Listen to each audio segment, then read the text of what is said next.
Olá pessoal, sejam bem-vindos a mais um vídeo do nosso curso de Eletricidade Básica. Hoje iremos falar sobre o que são fontes de tensão. Então, bora lá.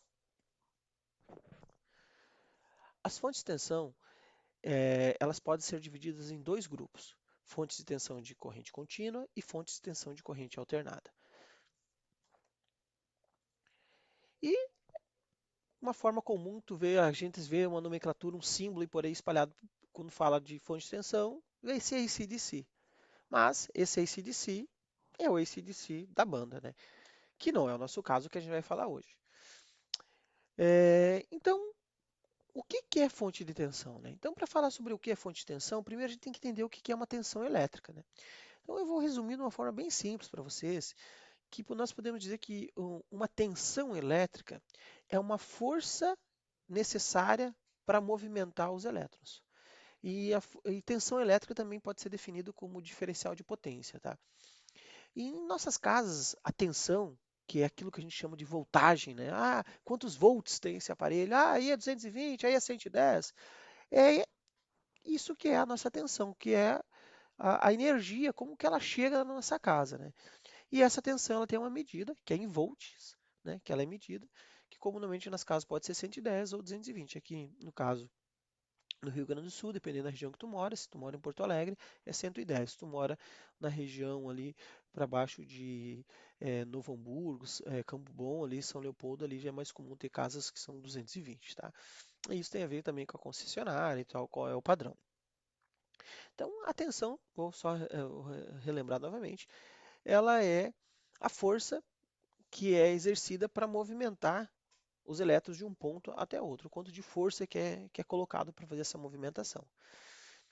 E dentro de fontes de tensão, a gente tem algumas siglas, que é o AC/DC ou CCCA, que isso é a nomenclatura para corrente contínua e corrente alternada, em português, e alternate current ou direct current em inglês, CCCA e AC/DC. Então, quando a gente vê essas siglas, nós estamos falando de tensão, né, de tensão e de corrente, né?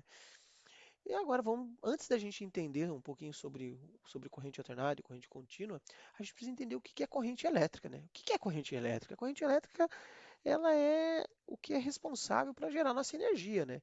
Então, a corrente elétrica a gente pode pensar que dentro de um fio, de um cabo, nós temos ali elétrons, temos átomos, e os elétrons, eles, eles ficam agrupados de um lado.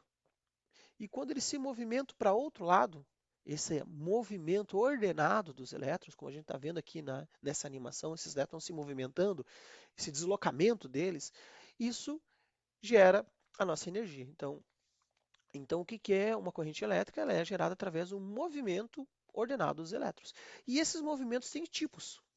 Têm basicamente dois tipos, que é o que diferencia nós temos uma fonte de tensão de corrente contínua e uma fonte de tensão de corrente alternada, né? Então vamos agora entender. Então, o que é uma fonte de tensão de corrente contínua, né? Uma fonte de corrente de tensão de corrente contínua é uma fonte de tensão que gera ou que os átomos, ali os elétrons, desculpa, eles são movimentados sempre no mesmo sentido. Aqui no caso eles saem do lado positivo para o lado negativo. Então quando a gente está falando de fonte de tensão de corrente contínua, a gente sempre vai ter polaridade, lado positivo e lado negativo. Porque os elétrons vão sair de um lado, vão se deslocar e vão para outro, sempre nesse mesmo sentido, formando um ciclo, tá? Então, é por isso então que a gente vai encontrar equipamentos como pilhas, ou pilhas com uma maior capacidade, essas pilhas de 9 volts, olha aqui ó, a tensão que ela tem, são fontes de tensão de corrente contínua, porque é contínuo. Um outro exemplo de fonte de tensão de corrente contínua, a bateria. A bateria também é um tipo de fonte de tensão de corrente contínua. Um outro exemplo que gera as placas solares, as placas fotovoltaicas também são fontes de tensão de corrente contínua.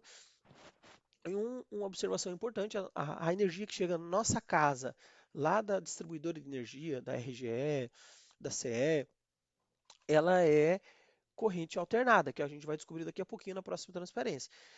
Só que de quem tem placa solar em casa, ou já deve ter ouvido, ou pode ser que ouviu alguém falar, tem um equipamento chamado inversor. Esse inversor ele vai converter a, a corrente de energia contínua e alternada, porque nossas tomadas, nossa casa, os equipamentos são todos em corrente alternada. Então, já que a gente está falando de corrente alternada, Agora vamos entender o que que é uma fonte de corrente alternada, que em inglês é alternate current, né? Ou corrente alternada, CA em português. A corrente alternada, que tem esse símbolozinho dessa, tipo uma cobrinha ali, né? Que na verdade isso é uma senoide, ela tem os movimentos alternados. Ora ela sai da esquerda para a direita e depois ela inverte e vai da direita para a esquerda. Então ela fica fazendo esse vai e vem, ela fica intercalando, alternando os movimentos, né? Ora os elétrons se deslocam todos para a esquerda, depois da esquerda eles vão todos da esquerda para a direita.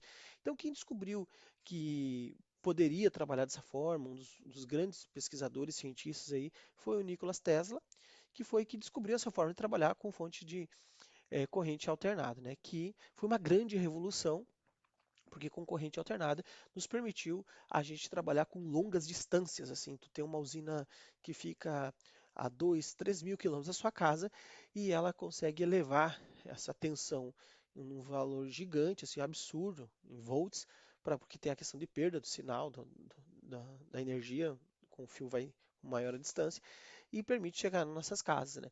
Então hoje, nas nossas casas, a gente utiliza fontes de tensão de corrente alternada, né? E quem que gera isso, né? Dá uns exemplos que são os geradores disso. Uma usina hidrelétrica, no caso aqui, esse aqui inclusive é um exemplo da a foto da usina hidrelétrica de Itaipu. A Itaipu Binacional é uma usina que fica no Brasil, no Paraná, na cidade de Foz do Iguaçu, e ela é a segunda maior usina em geração de energia do mundo, né? É uma empresa brasileira, né? Binacional, ela é brasileira e paraguaia. Aqui no meio, aqui, ó, mais ou menos aqui, ó, onde é que tá vendo aqui, aqui tem um prédio, que fica o prédio de engenharia, e aqui se divide para a esquerda, que é o lado paraguaio, e para cá é a cidade brasileira, né? E, e esses desenhos brancos aqui, esses tubos brancos aqui, ó, que não dá para ter ideia na escala aqui de tamanho, mas isso aqui é onde é que desce a água por esses tubos e ele vai no motor e faz o motor girar e gera energia, né? São 20 dutos forçados, são o nome disso, né? Então a energia hidrelétrica, elétrica, ela gera uma fonte de tensão de corrente alternada. Energia eólica também trabalha com fonte de tensão de corrente alternada e energia nuclear também, né? Então aqui são os exemplos de fontes de tensão de corrente alternada, que é o que chega às nossas casas, né? É, então aqui a gente viu o que gera as fontes de tensão de corrente contínua e alternada, entendemos o que é o conceito de tensão, né? Que é essa força dos elétrons para movimentar esses elétrons, e quais são os tipos, né? Então, por que equipamentos eletrônicos normalmente vai bateria, né? Vai uma bateria que tem um polo positivo e negativo, porque eles são mais sensíveis, tá? E esses equipamentos, eles não, às vezes eles podem não conseguir trabalhar com uma corrente alternada, que ele fica tendo essa variação. E uma corrente contínua, ela é sempre contínua, vai ter variação na energia ali que a gente pode dizer que é entregue para ele. Então, normalmente, então, os equipamentos eletrônicos trabalham com fonte de corrente contínua. Inclusive, se tiver um notebook na sua casa, tu vai ter uma fonte que converte daí o processo de corrente alternada em corrente contínua. Aquela fonte aquele que tu coloca ali para ligar o notebook, tu vê que eu não ligo o notebook direto na tomada, tem um equipamento, uma fonte de energia, né, que é ligado nele que faz essa conversão, né? E é isso, pessoal. Obrigado. Espero que vocês tenham aproveitado, né? E até a próxima aula.